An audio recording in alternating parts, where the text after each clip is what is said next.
পড়ুয়া থেকে আমি রিনা। অনেকদিন পরে আবার গল্প নিয়ে বসলাম আমি। একটা ভালো গল্প শোনাবো আজ। ভালো দেখে একটা গল্প বেছেছি আমি, সুচিত্রা ভট্টাচার্যর গল্প। ভালো লাগলে লাইক করো আর শেয়ার করো তোমাদের বন্ধুর যারা আছে সবাইকে। ঠিক আছে, আর কথা না বাড়িয়ে বরং আমি গল্পেই যাচ্ছি। খুব ভালো একটি গল্প। আজকাল তো কথায় কথায় আকছার ডিভোর্সের ঘটনা আমরা শুনতে পাই। তারপরে ছেলে মেয়েদের যে কীরকম অবস্থা হয়, তাদের সঙ্গে কী সম্পর্ক হয়ে দাঁড়ায়, সেই নিয়ে একটি গল্প। গল্পটির নাম গোপন মায়া।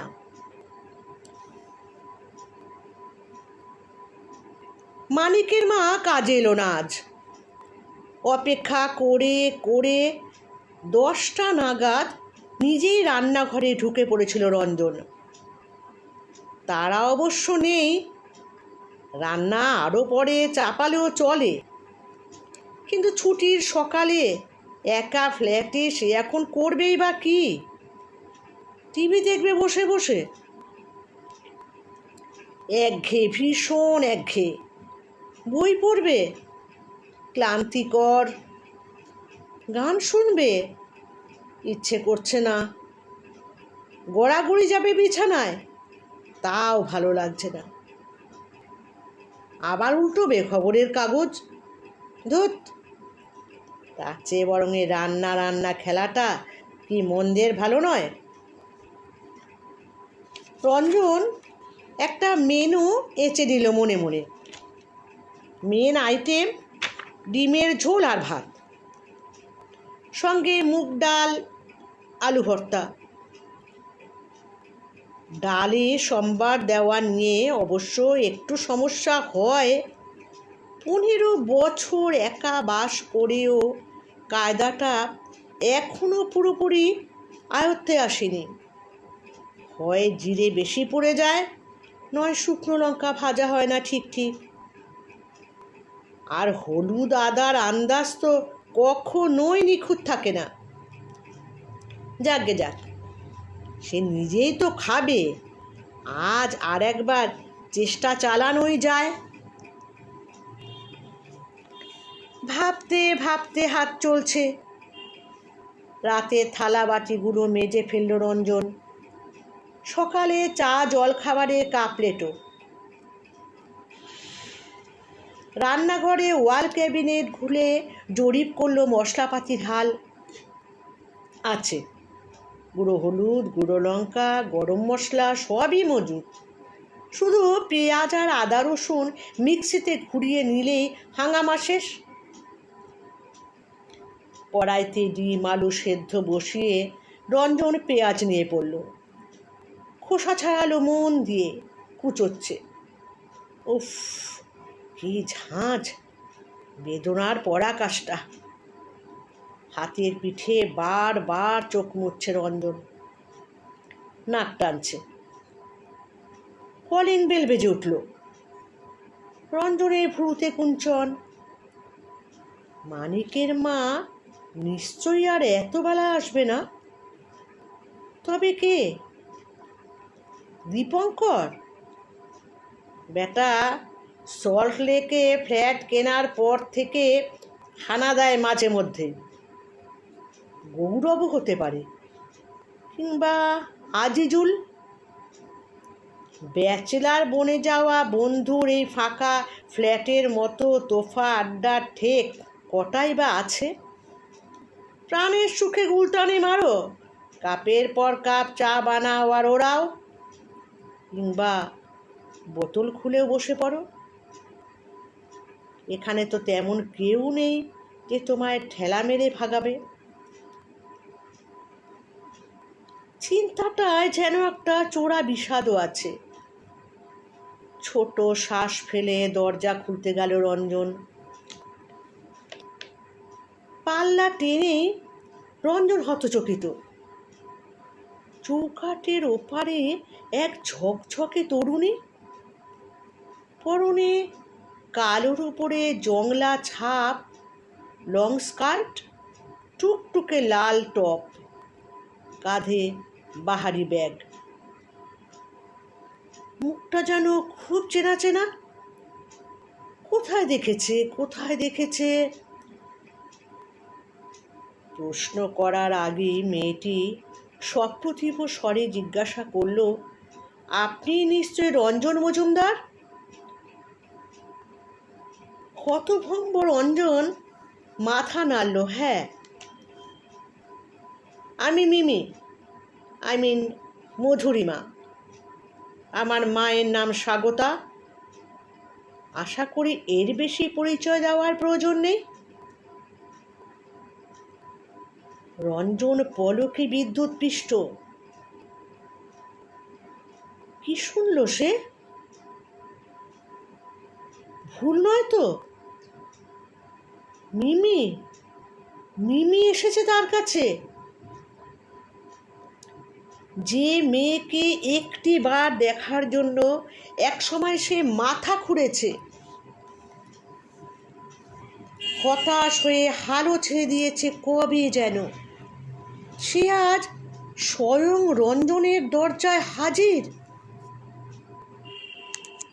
ইউ কি সম্ভব? নাকি দিবা স্বপ্ন দেখছে রঞ্জন?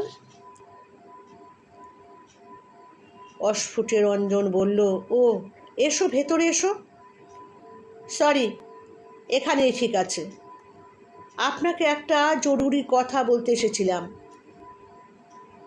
অবিকল স্বাগতার গলা, বাচন ভঙ্গিও হুবহু স্বাগতার। সে গনগনে তেজ, সে একই রকম কাঠিন্য। রঞ্জনের বুকটা চিনচিন করে উঠল, তবু জোর করে হাসি ফোটালো ঠোঁটে।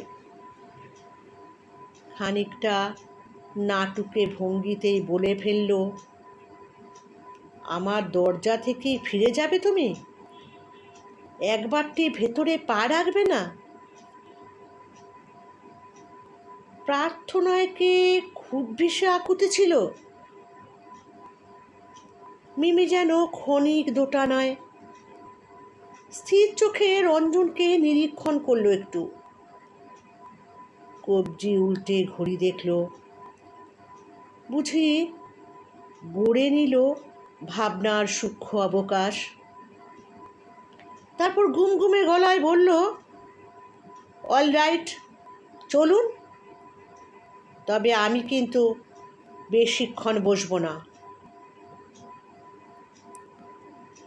এসো তো। দু কামরার ফ্ল্যাটে ড্রয়িং ডাইনিং স্পেসটুকু বড্ড অগোছালো হয়ে আছে আজ।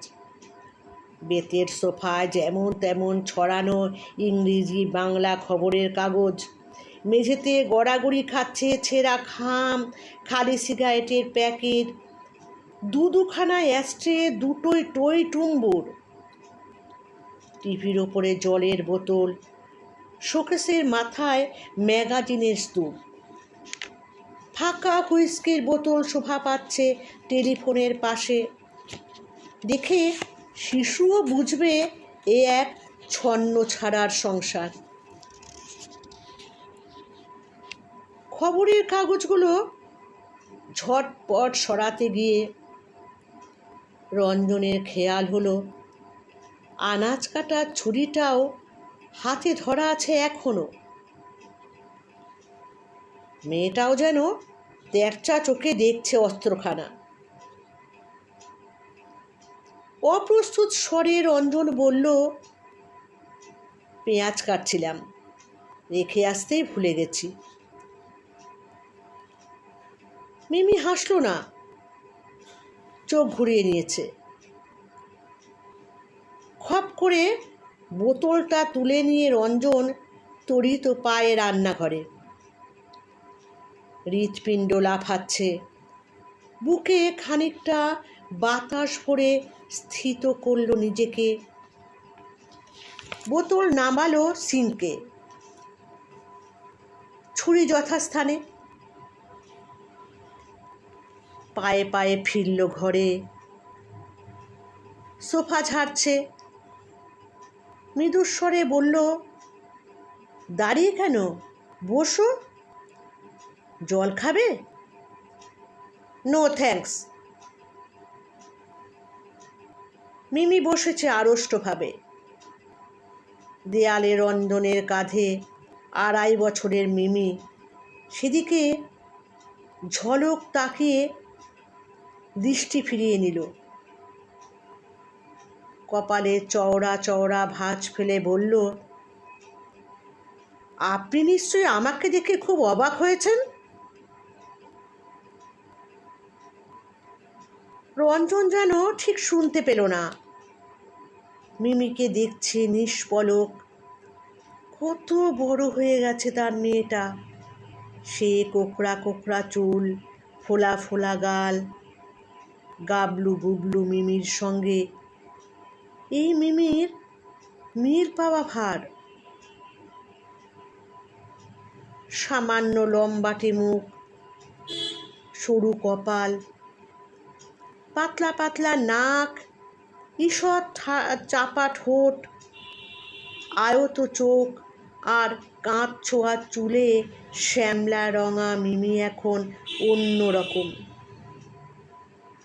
কার মতন হয়েছে মিমি? স্বাগতা? স্বাগতার মুখ তো গোল, রঙও অনেক ফর্সা স্বাগতার। বরং মিমির এই মুখের সঙ্গে রঞ্জনের মায়ের আদলে মেলে বেশি। মেয়েকে কেড়ে নিয়ে গেলেও মেয়ের চেহারাটাকে মনোমতো বদলাতে পারেনি স্বাগতা। যাদের সে অসম্ভব অপছন্দ করত, তাদেরই একজন রয়ে গেল মিমির অবয়বে। মিমির কপালের ভাঁজ ক্রমশ ঘনতর। ঠোঁট বেঁকিয়ে বলল, আমি কিন্তু কোনো সারপ্রাইজ দেওয়ার উদ্দেশ্যে এখানে আসিনি। ইনফ্যাক্ট আমার মাও জানে না, জানলে অবশ্যই আমায় আসাটাও এখানে অ্যালাউ করতো না।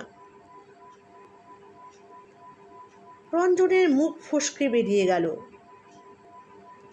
তাহলে এলে কেন? ওই যে বললাম, একটা ইম্পর্টেন্ট কাজে। আপনাকে একটা ইনফরমেশন দেওয়ার ছিল। কি বলো তো? আপনি একসময় একটা ইন্স্যুরেন্স করিয়েছিলেন আমার নামে, 18 বছরের পলিসি। মিমি এতক্ষণে সরাসরি তাকিয়েছে। মনে পড়ে কি? মিমি কোন দিকে কথা ঠেলতে চাইছে বুঝতেই পারছিল না রঞ্জন। সত্যি বলতে কি, এখনো তার বোধ বুদ্ধি সেভাবে ক্রিয়াই করছে না। মিমির আকস্মিক উপস্থিতিতে এখনো যেন ধাতস্থ হয়নি মগজে। ফ্যাল ফ্যাল চোখে বলল, হ্যাঁ, একটা করেছিলাম বটে। আমার মেয়ে যাতে বড় হয়ে লামসাম একটা অ্যামাউন্ট পায়, তার হায়ার এডুকেশনের জন্য, কিংবা পলিসিটা ম্যাচিওর করেছে। বাহ, ভালো তো। না, ভালো নয়। এ টাকা আমার চাই না। বাক্যটা এমন তীক্ষ্ণভাবে ছুড়ল মিমি, ক্ষণিকের জন্য রঞ্জন যেন সরাহত। অতি কষ্টে হজম করল আঘাতটা। জিজ্ঞাসা করল, কেন নেবে না, জানতে পারি কি? কেন নেব তার কোনো আনসার আপনার কাছে আছে কি? না, এ মেয়ে রঞ্জনকে ক্ষতবিক্ষত করতেই এসেছে আজ। হাত বাড়িয়ে টেবিল থেকে সিগারেটের প্যাকেটটা তুলল রঞ্জন, ধরিয়েও ফেলল একটা ফস করে। টের পেল জ্বলন্ত সিগারেট আঙুলের ফাঁকে কাঁপছে টিপ টিপ। একটা ক্রোধ যেন কোত্থেকে ধেয়ে আসে মস্তিষ্কে। স্বাগতা শুধু মেয়েকে ছিনিয়ে নিয়ে ক্ষান্ত হয়নি, যত্ন করে তাকে শিখিয়েছে কিভাবে রঞ্জনকে অবজ্ঞা করতে হয়। অবজ্ঞা না ঘৃণা? চোখের কোণ দিয়ে রঞ্জনকে দেখছে মিমি। বোধহয় তুন হাতড়াচ্ছে, প্রস্তুতি নিচ্ছে আবার কোনো তীর হানার।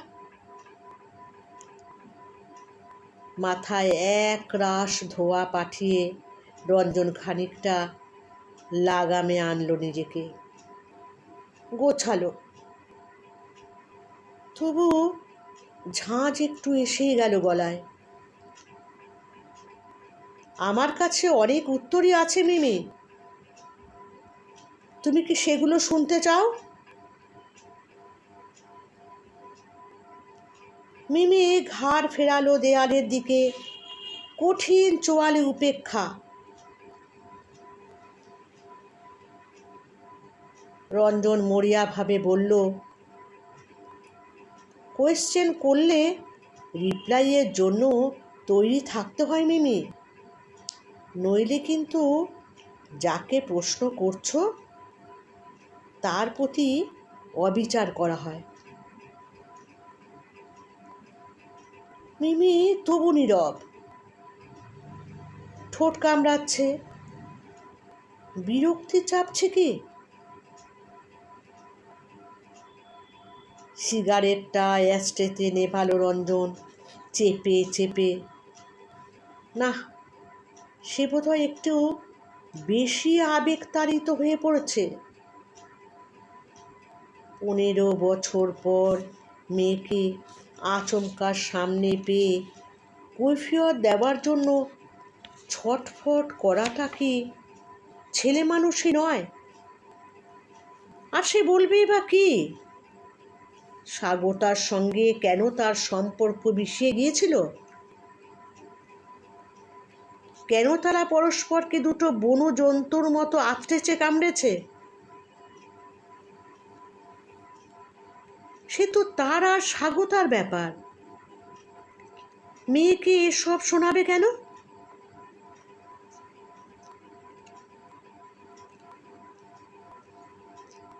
স্বাগতা যদি মেয়ের কানে বিষ ঢেলেও থাকে, 3 লাইন কৈফিয়ত গিয়ে সেই বিষ কি নামাতে পারবে রঞ্জন?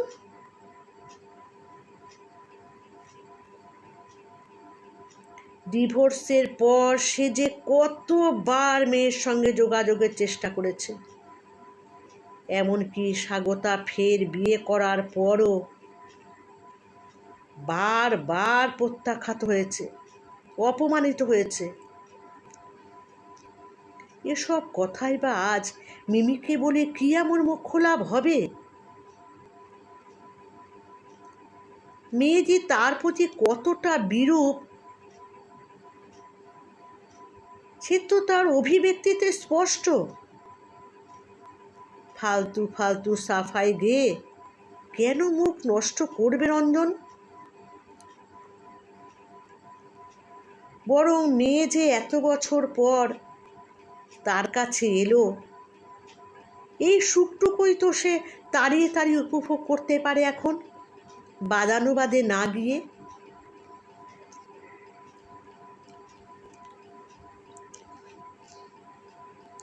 রঞ্জন সোজা হয়ে বসল, গলা ঝেড়ে বলল, ওকে, ইটস অল রাইট। কিন্তু তুমি যে টাকাটা নেবে না, তোমার মা জানে তো? জেনে যাবে। ও, এখনো মাকে বলোনি তাহলে? That's none of your business. It's between আমি আর মা। আমি মা না চাইলে মা কখনোই টাকা নিতে আমাকে ফোর্স করবে না।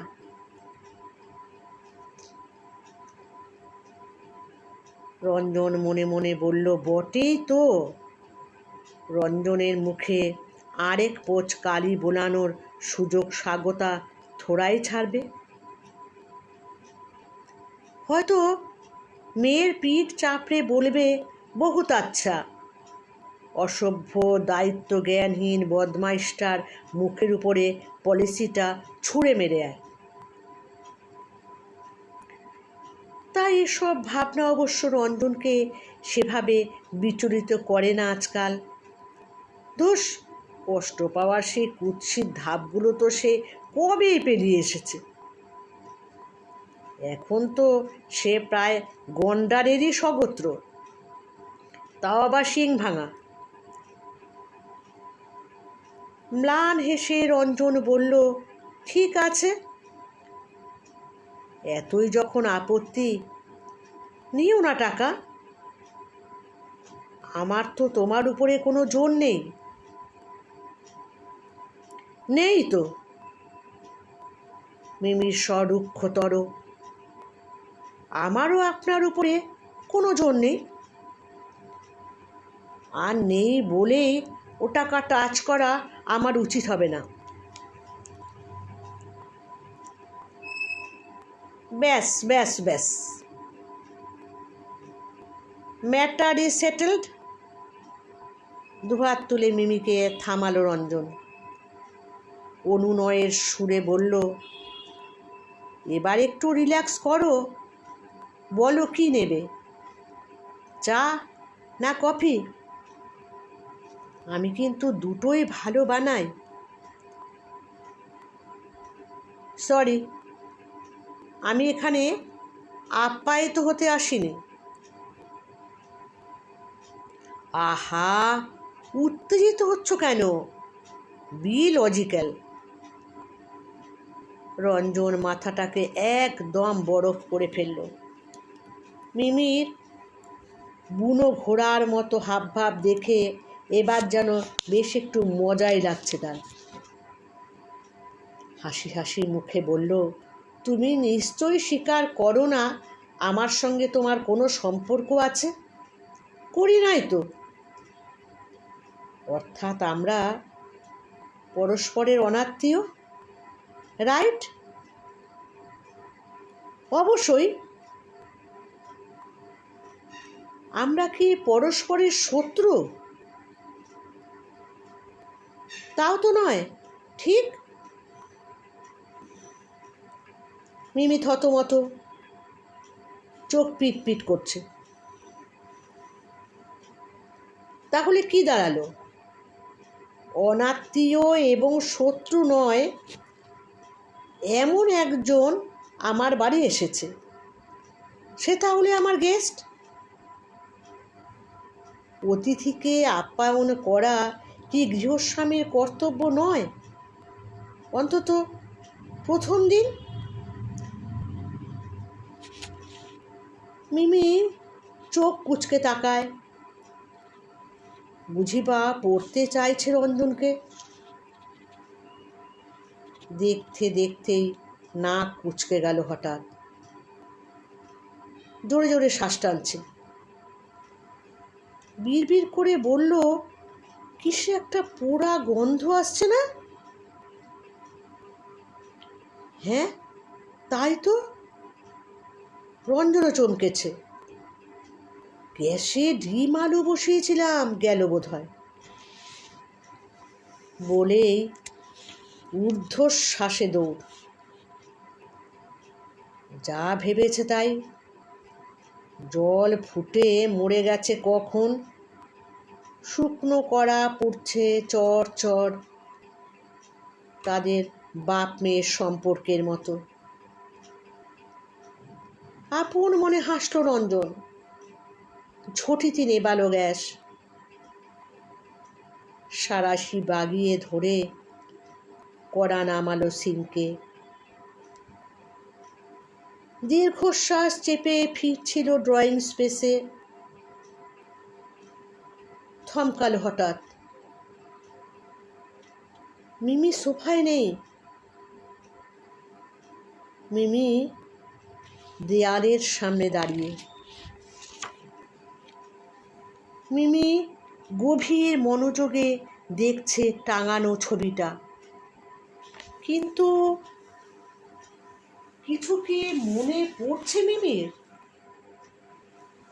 শৈশবের কোনো স্মৃতি? একটু কি মেদুর হলো মিমির মন? রঞ্জন গলা খাকারি দিল। ছবিটা এখানেই তোলা, তোমার বড় মামার ক্যামেরায়। এই ফ্ল্যাটটা তখন সদ্য কেনা হয়েছে। বিদ্যুৎ লতার মতো সোফায় ফিরে গেল মিমি, যেন রঞ্জনের কথাগুলো কানে যায়নি। এমন একটা ভান করে বলল, আপনার ডিম আলুর কি খবর? অবশিষ্ট আছে কিছু?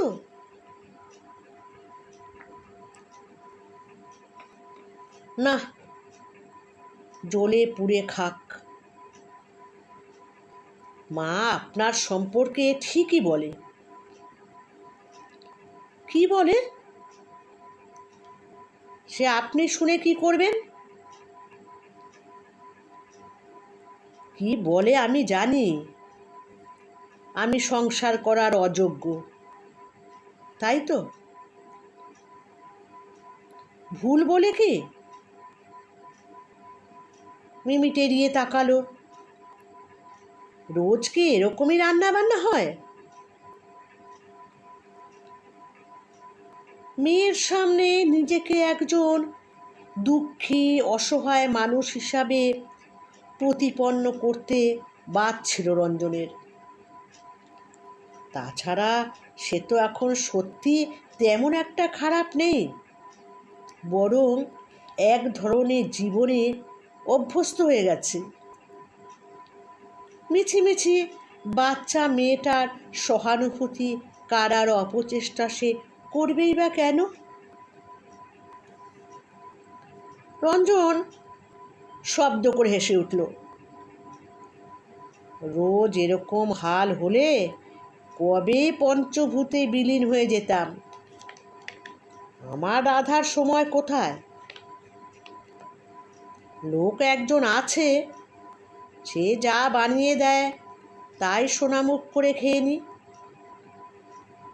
সে ডুব মারলে তবেই আপনা হাত জগন্নাথ। আজ তো রান্নার 12টা। আজ কি হবে? ইচ্ছে হলে আবার বসাবো, কিংবা মুড়ি চিবাবো, অথবা টোস্ট অমলেট। বাইরে থেকেও খেয়েও আসতে পারি। ফোন করে খাবার আনিয়েও নেওয়া যায়।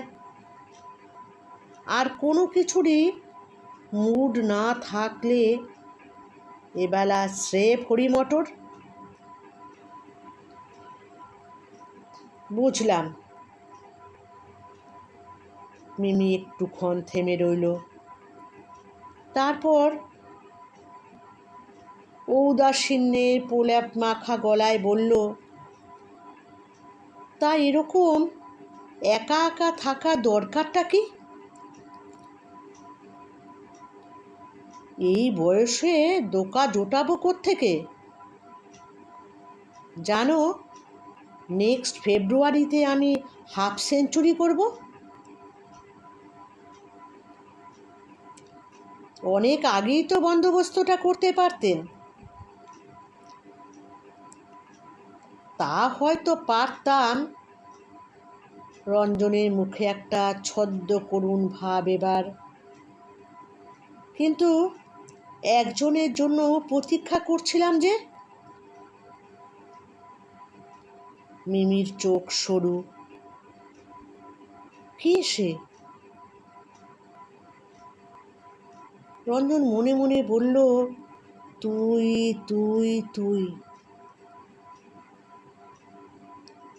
মুখে রহস্যের হাসি টেনে বলল, এতটা পার্সোনাল কথা তোমায় বলে ফেলবো এমন ঘনিষ্ঠতা আমাদের হয়েছে কি?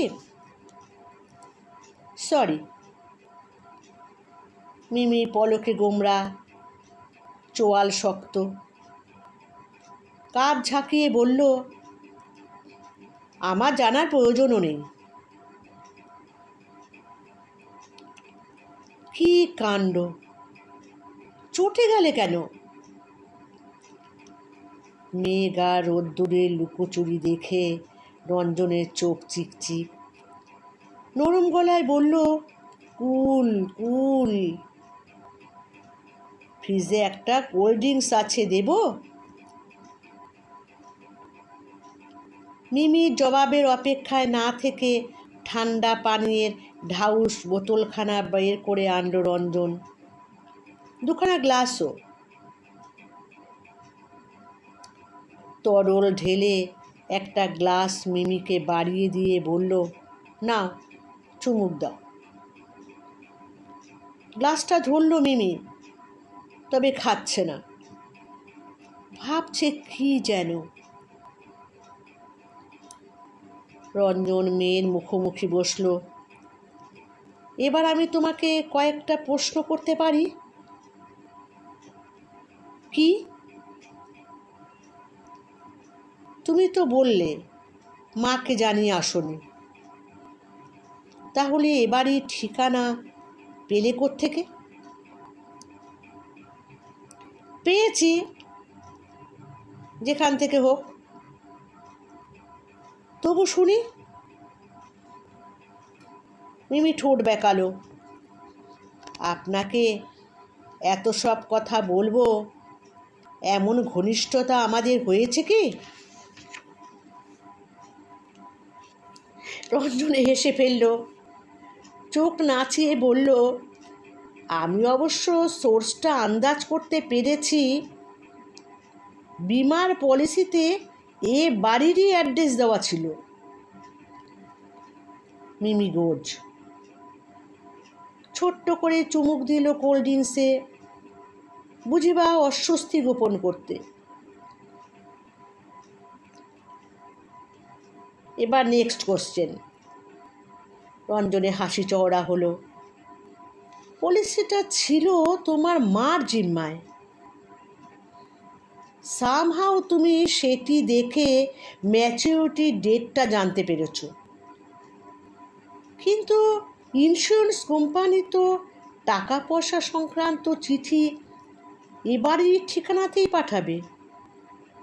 সেই চিঠি পেয়ে আমি তোমার মার কাছ থেকে অরিজিনাল পলিসিটা চাইব, বিমা অফিসে জমা করব, তারপরে চেক আসবে, তারও পরে তোমার টাকা পাওয়ার প্রশ্ন। এবং তার যথেষ্ট দেরি আছে। তুমি তাড়াতাড়ি নেব না করে উপর পড়া হয়ে ছুটে এসেছো কেন? মিমি 2 সেকেন্ড চুপ, তারপর গলায় ভারী কি ভাব এনেছে, আমি পরে কোনো এম্বারেসিং সিচুয়েশনে পড়তে চাই না।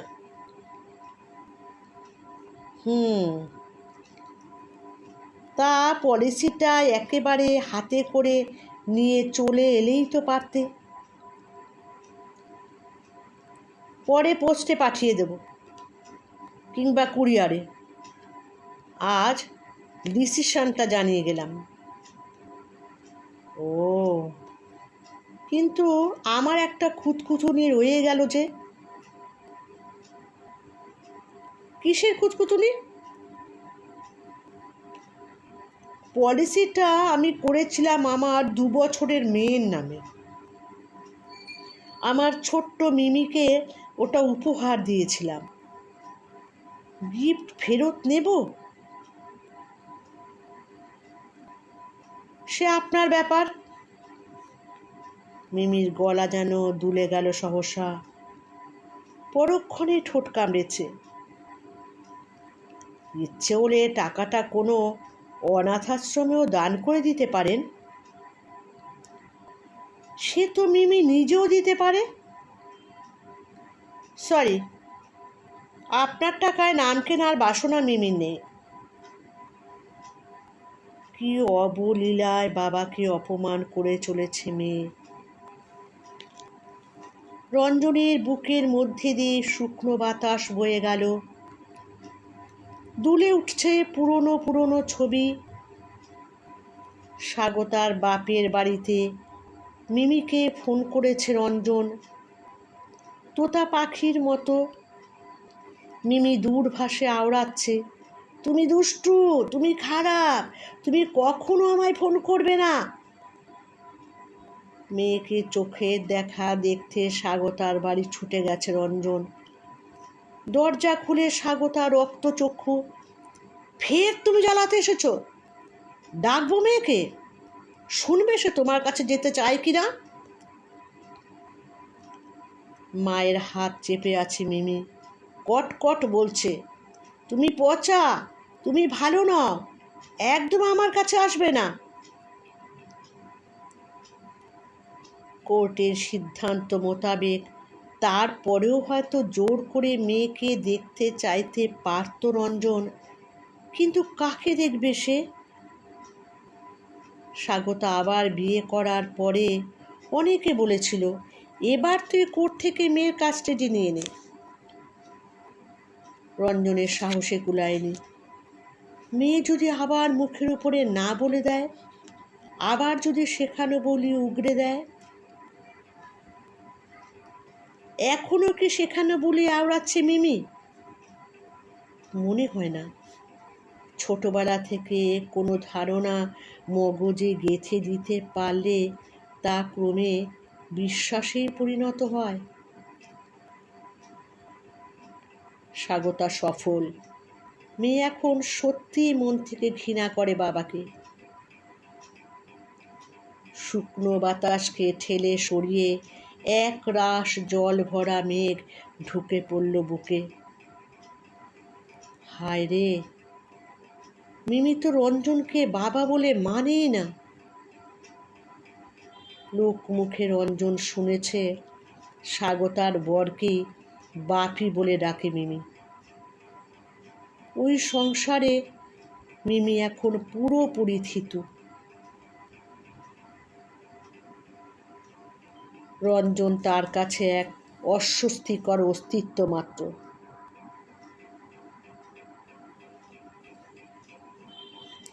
ভেতরে সাইক্লোনটিকে প্রাণপণ চেষ্টায় বাগে আনল রঞ্জন। গলা ছেড়ে বলল, ঠিক হ্যাঁ, সে একটা ব্যবস্থা করা যাবে ক্ষণ। এবার তোমার কথা একটু বলো। খালি গ্লাস নামিয়ে রাখলো মিমি। আমার আবার কি কথা? তুমি তো বিএসসি পার্ট 1 দিয়েছো, তাই না? বটানি অনার্স। অনেক খবর রাখেন তো, কানে এসে যায়। বিএসসির পর কি ইচ্ছে? এমএসসি করবে তো? হয়তো। তারপর রিসার্চ? একাডেমিক লাইনে থাকতে চাও? ঠিক নেই, রেজাল্টের উপরে ডিপেন্ড করছে। বলে মিমি সচকিত, আপনি জেনে কি করবেন? এমনি, জাস্ট কৌতূহল, মিনিংলেস কিউরিসিটি। বলেই তড়াক করে দাঁড়িয়ে পড়েছি Mimi. Thanks for the cold drinks. ঘরে ডাকার জন্য ধন্যবাদ। চলি। চলি বলতে নেই মিমি, বলো আসি। মিমি ঘাড় কাত করে শুনল কথাটা, তারপর পায়ে পায়ে এগোচ্ছে দরজার দিকে। রঞ্জনের বুকটা হু হু করে উঠল। পেছন থেকে ডেকে উঠেছে, মিমি। কিছু বললেন? একটা রিকোয়েস্ট করব। রঞ্জনের গলা কেঁপে গেল। রাখবে? কি? পলিসিটা পোস্টে নয় নাই পাঠালে? কোথায় কিভাবে হারিয়ে যায়, তুমি কুরিয়ার হয়ে এসে দিয়ে যেও। মিমি চোখে চোখ রাখল, তাকিয়েই আছে। রঞ্জনের চোখে কি কি খোঁজে মিমি? কিছু কি পেল দেখতে? রঞ্জন ফের বলল, আসবে তো? উত্তর না দিয়ে মিমি দরজা পেরিয়ে সিঁড়িতে নামছে এক পা করে। রঞ্জন দ্রুত বেরিয়ে রেলিং ধরে ঝুঁকল। দেখছে মেয়ের চলে যাওয়া। হঠাৎই রঞ্জন বিমূঢ়। 1.5 তলায় ল্যান্ডিংয়ে দাঁড়িয়ে পড়েছে মিমি। কাঁধে ঝোলানো ব্যাগ থেকে রুমাল বের করলো। মুখ নয়, ঘাম নয়, চোখ মুছছে। ষষ্ঠেন্দ্রিয়ের ইশারায় ঝট করে একবার তাকালো উপরে। প্রায় সঙ্গে সঙ্গে ছুটে নেমে গেল বাকি সিঁড়িটুকু। রঞ্জনের দৃষ্টি ঝাপসা হয়ে আসছিল। ইস, নিজের মেয়েকে বুঝতে এতটা সময় লেগে গেল। কেমন লাগলো গল্পটি? আশা করি সবার ভালো লাগবে। আজকের মতো নমস্কার, বিদায়।